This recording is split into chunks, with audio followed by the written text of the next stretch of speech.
Greetings gamers abroad, TryBrothers2 here, reaching out from the depths of my closet with a new game tutorial for Team Fortress 2. Today I'll be focusing on the Connivers Kunai.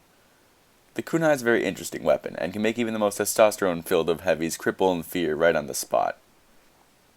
When you use this weapon, you not only drain the health, but also the sanity of the person on the receiving end of the knife.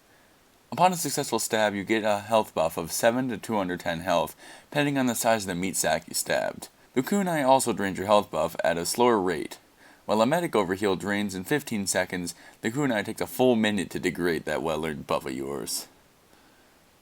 Why use the kunai? Well, for starters, the kunai is great for survival. Picture this: Pyro, Spy. Pyro chases Spy. Pyro burns Spy. Spy stabs Pyro. Spy gets all health back. If you didn't get what I was saying there, the kunai allows you to take as much damage as you want, as long as you come out of the fight with a successful butt stab.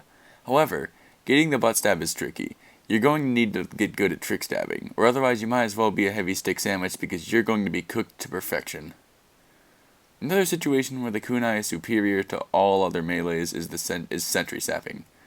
Upon stabbing an engineer, you'll have enough health to sap his toys before they sap you. And in case there's a soldier that catches you in the act, you should have enough health to scoot back to your team safely. The kunai also fits well with many loadouts. It fits well with the Latrangler and Cloak and Dagger loadout, because you can hide and sneak out and get a butt stab, but you gotta be careful with that one, because you do have limited health, and the Latrangler is, well, you might as well be throwing tic-tacs to your enemy, because you won't do too much damage. Another useful weapon to use with this is the Deadringer.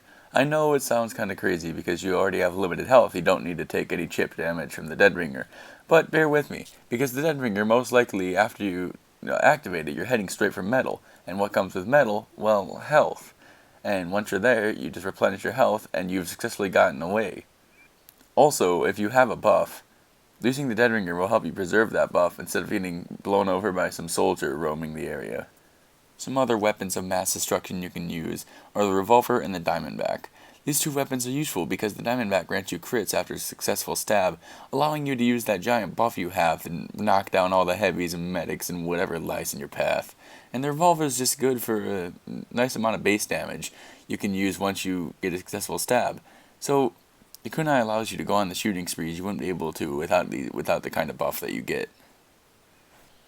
Well, I hope this pathetic excuse for a video has helped you in some way, shape, or form. And also, use the kunai right, because I don't know how many times I see people trying to use this thing like it's the stock knife. They get themselves killed way too often when they could instead be reaping the health reward that they deserve. So, my name is TryBrothers2, and I will see you in another video.